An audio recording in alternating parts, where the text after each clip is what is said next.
And we are moving, we are flying it high, moving to the next segment, which is a discussion with our sole guest in the studio right now, and we'll be discussing cultural conservation in Nigeria. And I have right here Mr. Iheanyi Igboko. Good morning and welcome. My pleasure. Good morning. You're looking so switched up this morning. Wow. What's the secret? Trying to represent the culture. Okay. Yeah. So we're talking about cultural conservation in Nigeria. So what is the horoscope of cultural conservation in general? I mean, if you look around the world today, you discover that there are new cultures, I mean, trying to gain the attention of people across the world. I mean, look around you, there are the Spanish telenovelas. You look around you, there's the scenes coming from Hollywood, Bollywood. I mean, even across Nigeria, you see a lot of movies being churned out from different cultures. And then it begs the question, who are you? What's your identity?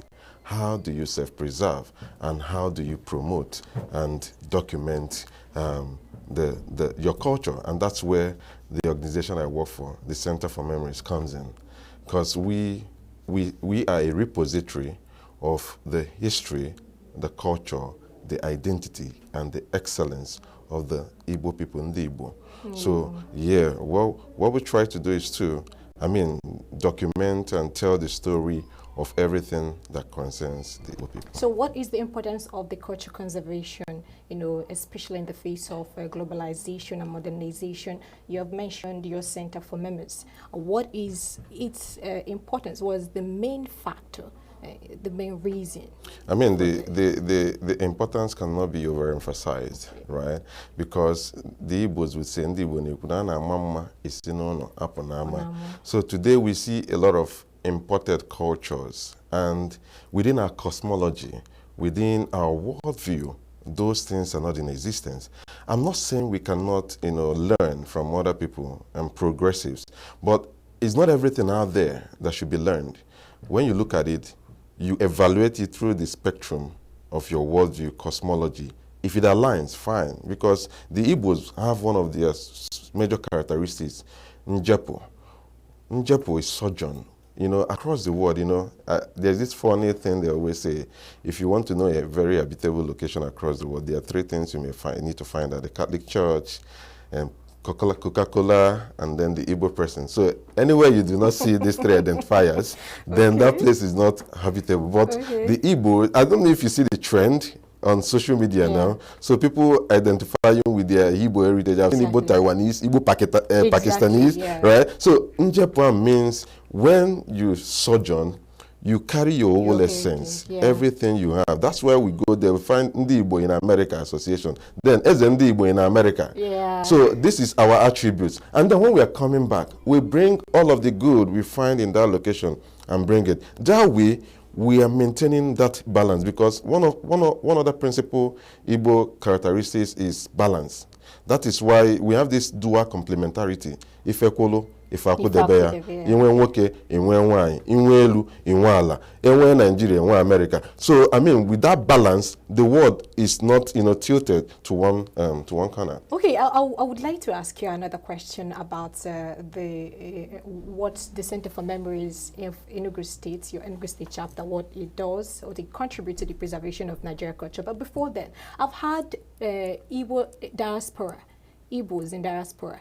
In different countries, you have Canada, Igbos in diaspora, we have different countries actually. So how is this cultural preservation going on in these countries? So the thing is this. Are Igbos really coming out to identify, like you said? Yeah.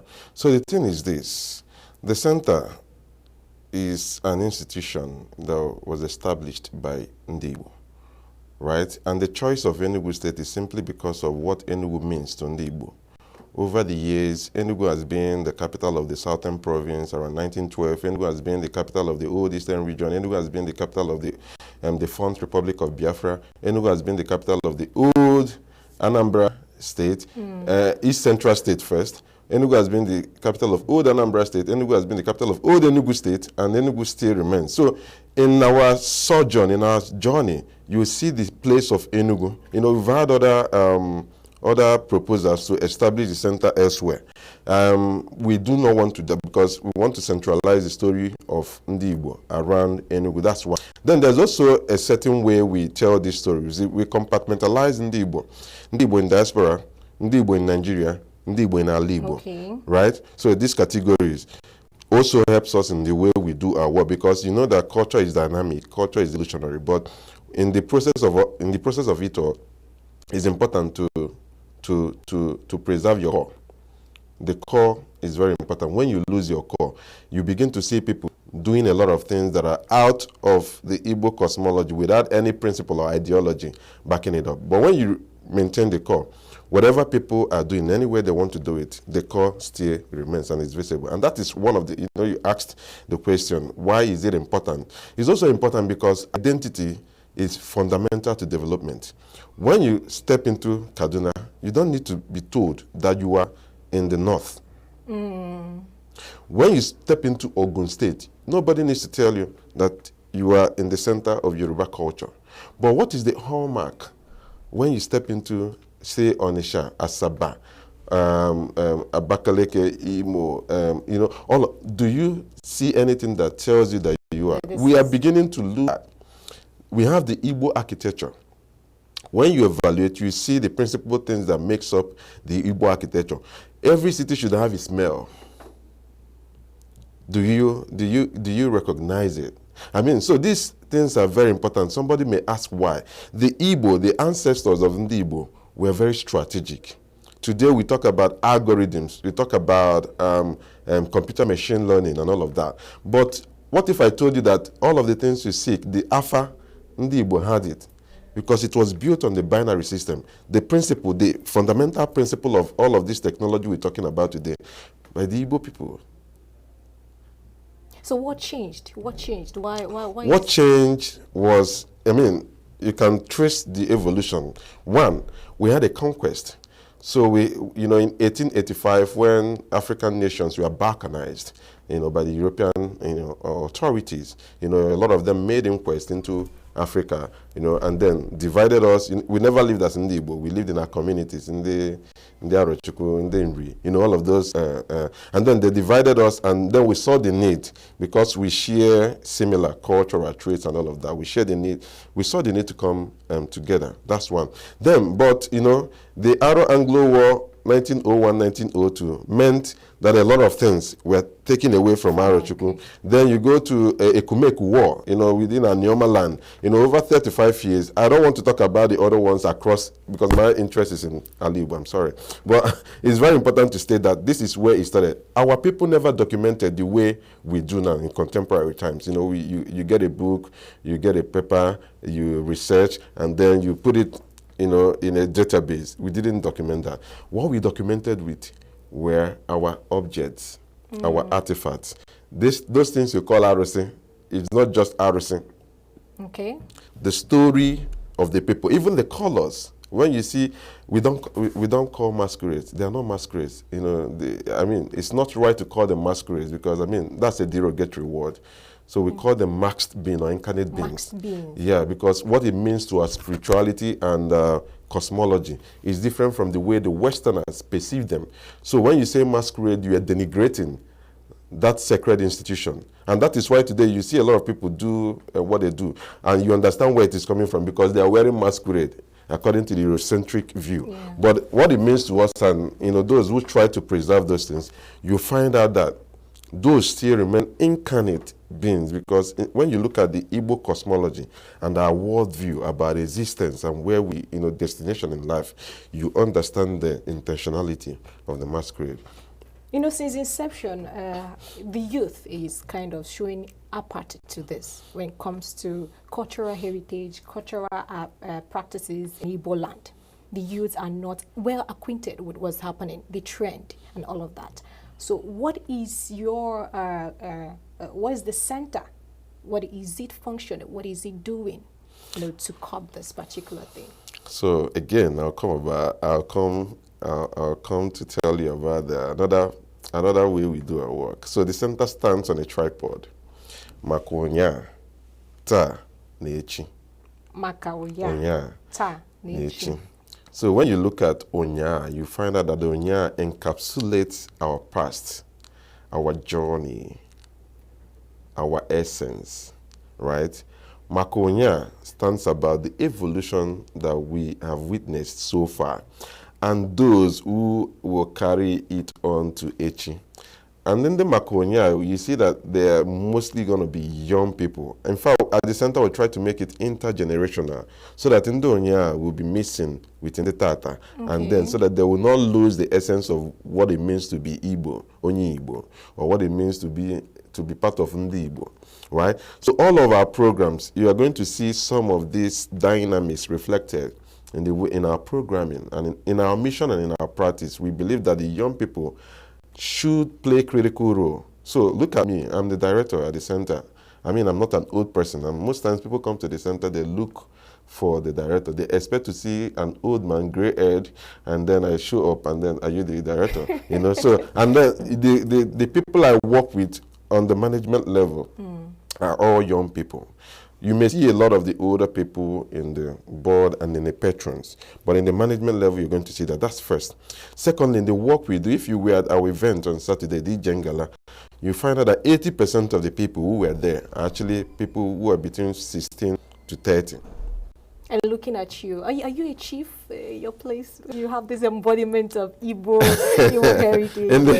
In the course of the work, when you're working for Ndi Igbo, you're bound to get into those traditional institutions because people who understand the importance of the work we do would give you, I've been given different titles, you know, but I'm from Arochukwu and we don't take titles.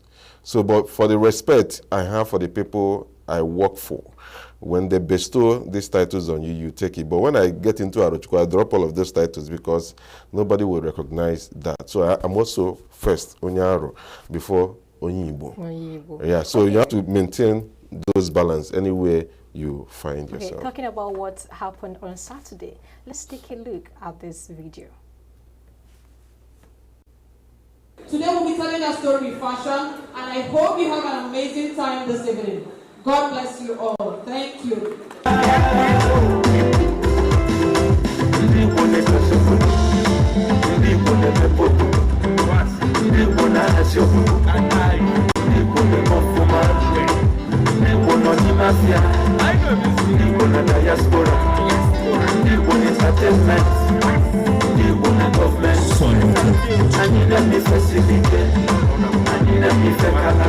Anywhere you went, I will stay there.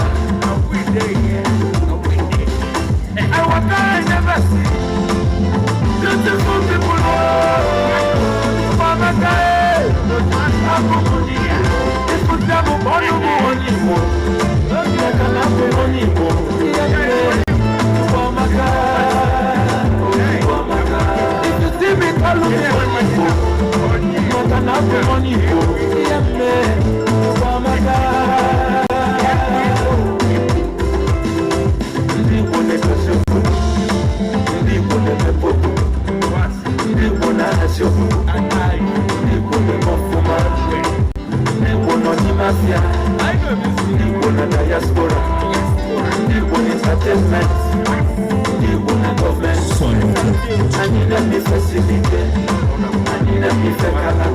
Anywhere you went, I will stay there. I want I never see beautiful people. Mama guy, if you never born you anymore, I can have money. Mama guy, if you see me, call me anymore. I can have money. Mama guy.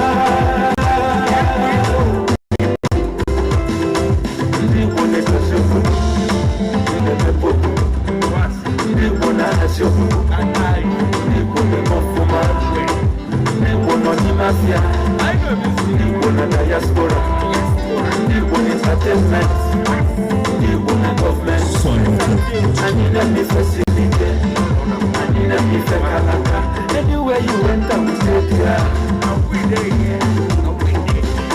I want I never see beautiful people. Mama guy,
ladies and gentlemen, rather passed by Pussy.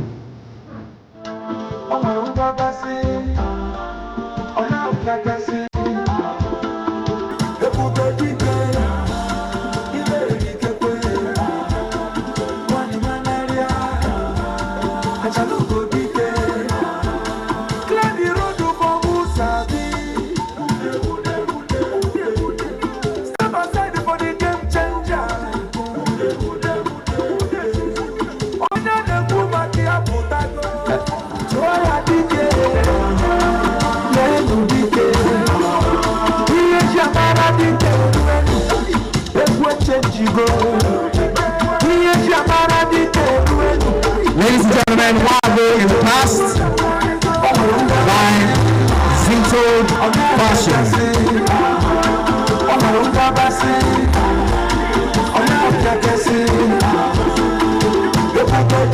Zito Fashion is known,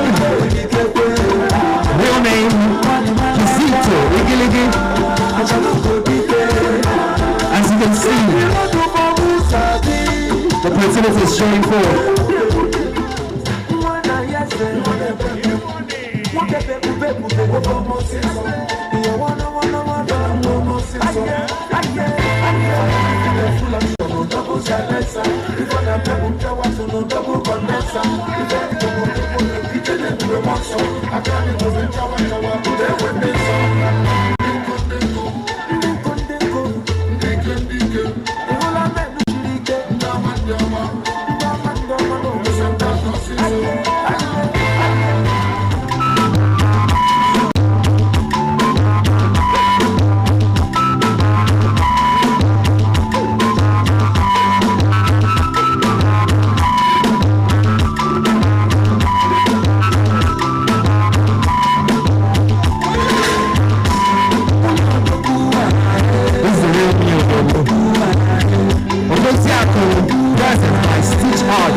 Ladies and gentlemen, on the runway,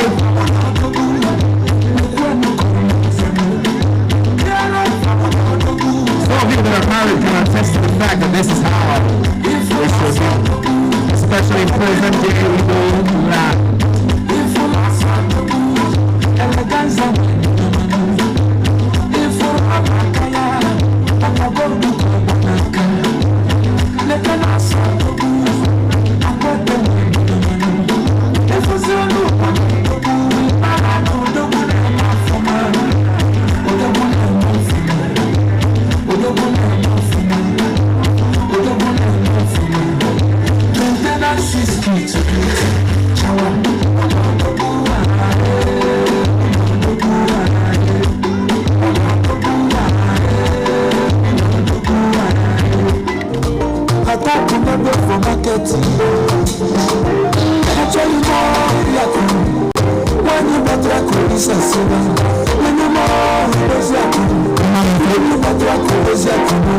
Always loving everybody, no discrimination. One time in my no competition.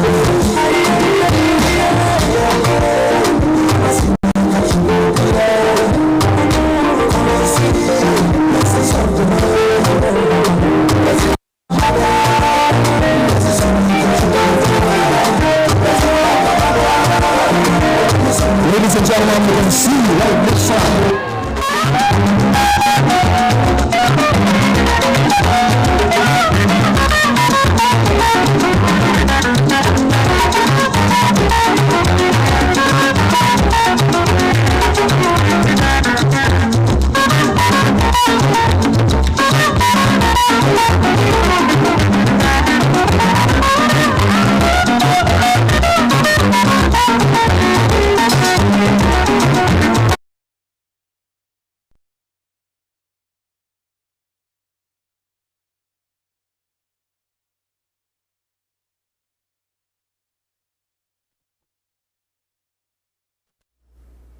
That was a very interesting program, I must say. And of course, I know you would say the same thing, Ijengala, which happened last Saturday. Okay, a lot of things I want to say. The excitement is just too much. Let's come back to our guest in the studio. So what actually happened? Because I saw a lot of things, exhibitions. I saw the people wearing Aji, Uyodogo, Kuro Karisia, and all of that. So I just wanted to give me a rundown of what happened. So, if you go back to our initial conversation, I told you that the center, knowing its mandate, looks at different ways to interpret what it means to be Igbo, what it means to, wear the identity that we wear, and why we should be proud of who we are. I mean, nobody is going to be newer than you, and you are only Igbo, and I wear, like, I'm Igbotic, and I don't care, and we've told the story in different formats, and Sunday, was the first attempt at, talking about fashion and the Igbo people, because the Igbo cuts across different areas of endeavor. We've talked about literature, we've talked about movies. We had a movie, conversation and screening, and on Sunday, we talked about fashion, and the essence of the fashion is to see that, the Igbo, I think it's fundamental to say that we are very artistic and scientific people. I mentioned the bit of science, but people don't, link us with sciences. I think I've already done justice to that. And I'm going to talk about the artistic part. When you look at our carvings, even when there were no machines as we knew it now, in the 16th century, we were carving ikengas, we were carving stories on doors, we were carving patterns on woods. Our architecture, which is also reduces the carbon footprint. I don't want to talk about climate change because, you can literally see the Igbo experience across all dimensions of life. And about fashion, we wanted to trace that because within our communities, when you see someone, you already know who the person is. You don't need to be told. When I see you're a king, I already know what where you gained your excellence in life. And that's what we just wanted to share. And then these stories are also changing. We wanted to see what the current reality is for Ndibo. That's where the Unyo Odogu, fifth level will say Unyo Odogu, and people want to identify as Unyo Odogu. What, can the Unyo Odogu wear? What, someone wants to identify as Adibo. Somebody wants to identify as Okulo Kalisia. Somebody wants to identify as Enenebe Jolo. How can you represent and still maintain your Igbo essence? That's the story we try to. We may have done justice, or I want to think we've done justice to an extent. But I know there are also many other things to explore. But I was caught by a lot of crafts and beautiful art. So I have lots of questions. First, how often do you hope to replicate this? Like, how regular would this be coming? So, it was on Sunday. A lot of people met me by the side and said, "Oh, I need to take 2 designers to South Africa, because this shouldn't be just on a local level.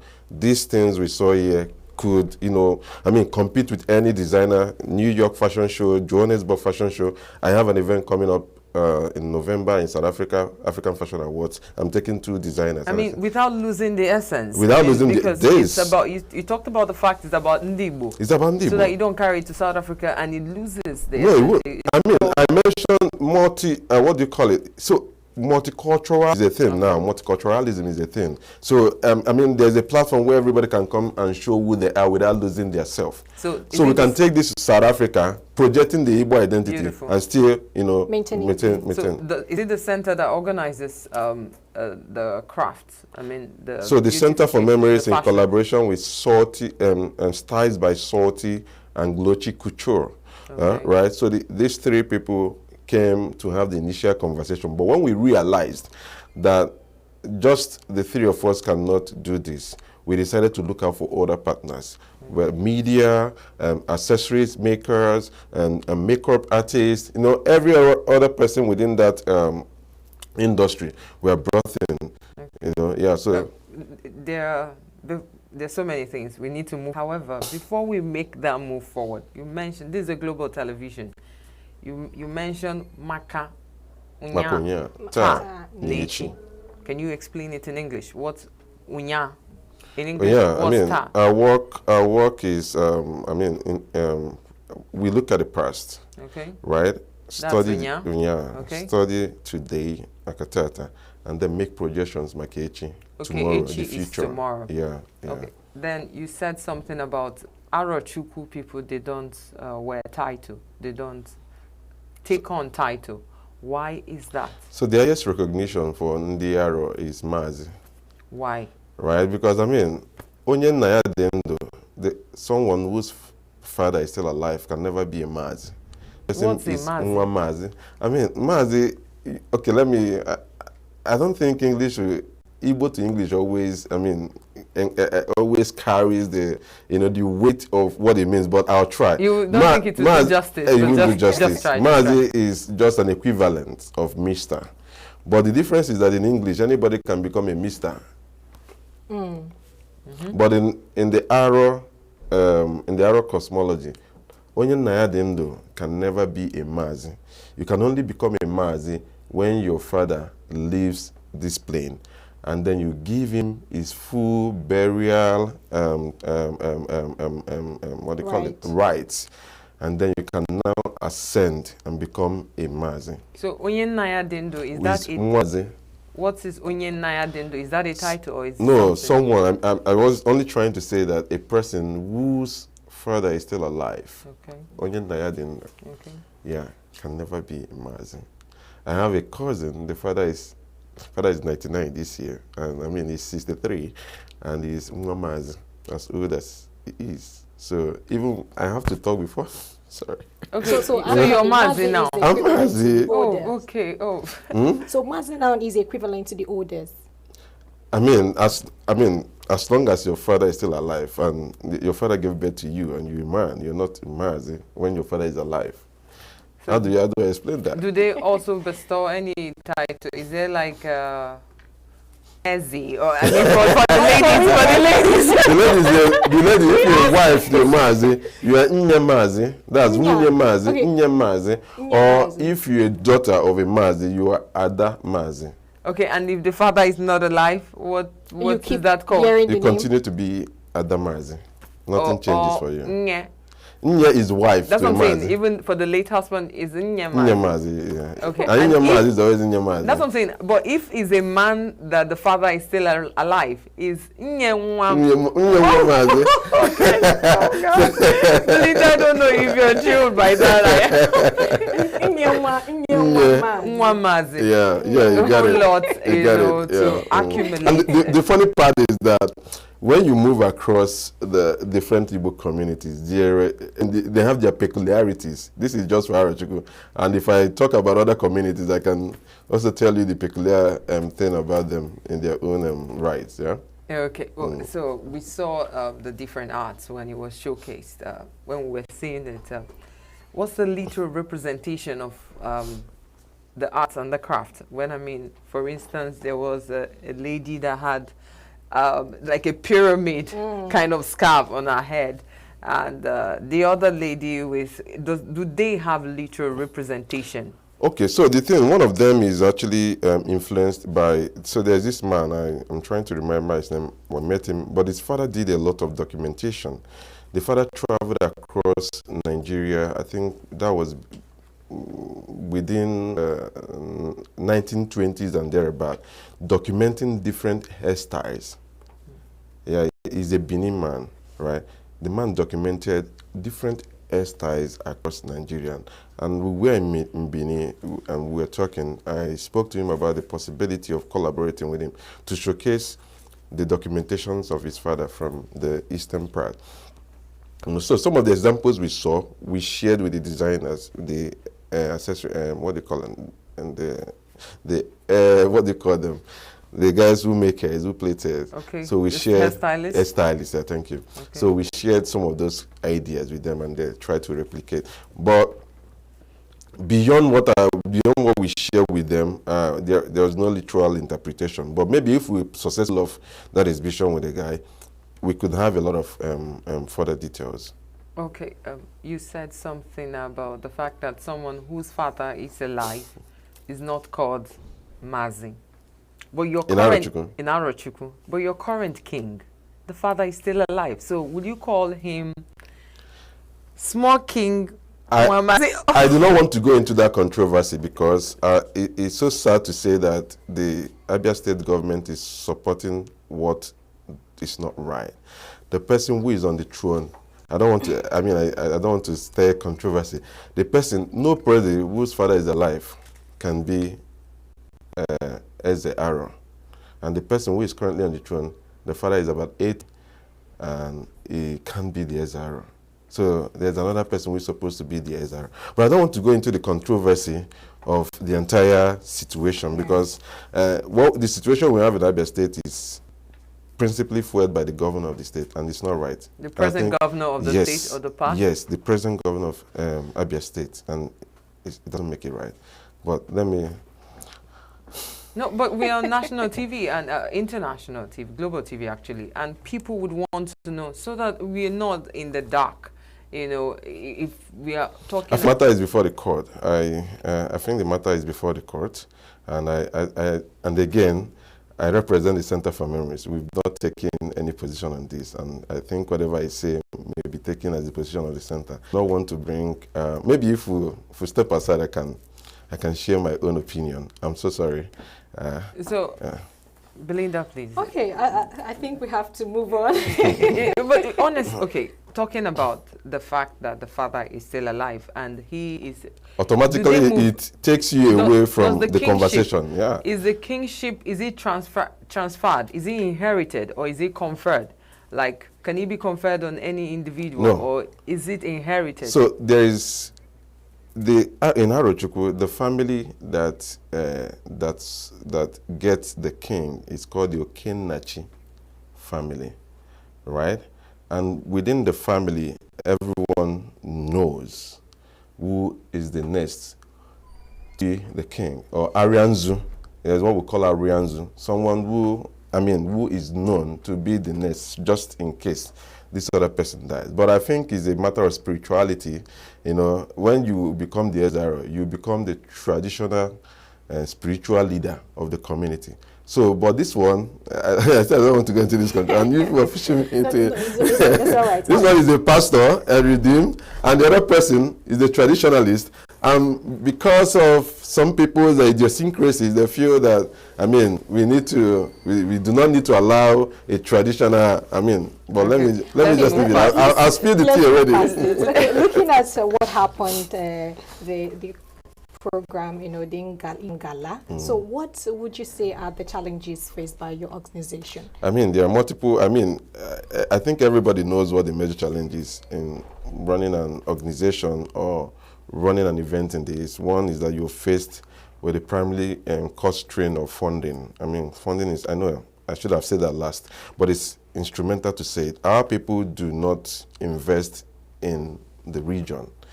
You see us investing in other events outside of Alibo, and we do not see the principle of Onoka or Akurolo as very important, because if you look at what happened on Sunday, you find out that if we begin to look at the primary beneficiaries, you can count up to 20 businesses who gain primarily. I mean, first, before I talk about the secondary beneficiaries, you know, when we begin to look at events like this that brings people together to showcase what they can do and, you know, sell their products, it's going to have a triple effect along the line, right? And another thing that, I mean, we found a way to deal with it with the partnership that we were able to bring on board, because normally you can't get media people to come and cover such an event without, you know, losing a lot. But thank goodness to media stations like Signature TV and other media stations in Enugu who were also very helpful. And then you talk about the hairstylists. I mean, they were so excited to showcase. Just give us publicity. Tell people that we can do that. I mean, it's beautiful to mention that we never brought anybody outside of Enugu. We never brought anybody. All of the people you saw, all of the things you witnessed were made in Enugu. So is the government also I don't want to go partnering there. with you? I don't go there. I don't want to go there. because I mean, after the event, there's a sign that possibly maybe next edition we can see what we can do. So I don't want to go there. In the past, it's always been a very, very big challenge trying to get, because people within government will ask you, what is in it for us? And me, I'm trying to promote Enugu. I should have gone to Arochukwu or somewhere in Abia State and do all of the work that I do. But if we're doing it in Enugu, that's one way of promoting the city. This event has traveled, and Enugu will travel with the event. People will know that such an event happens in Enugu, and it's such a sense of pride for, I mean, for the people of Enugu and its government. Thank you so much. Iheanyi, it's been explosive, and it's been, you know, if you didn't catch anything, if you didn't get anything, the beauties of arts and craft. And if you have someone who have eyes for crafts, you know that there is a lot of appreciation that should go on right now. So we're very grateful for the concept. We're very grateful to have you here. Yeah, Belinda, I don't know if you're excited like I am. I'm super excited. Thank you so much for coming. It's still Signature TV, and we are on Signature Morning. We've been having this conversation with Iheanyi Igboko, someone who has been, you know, who carried something and who is running with it.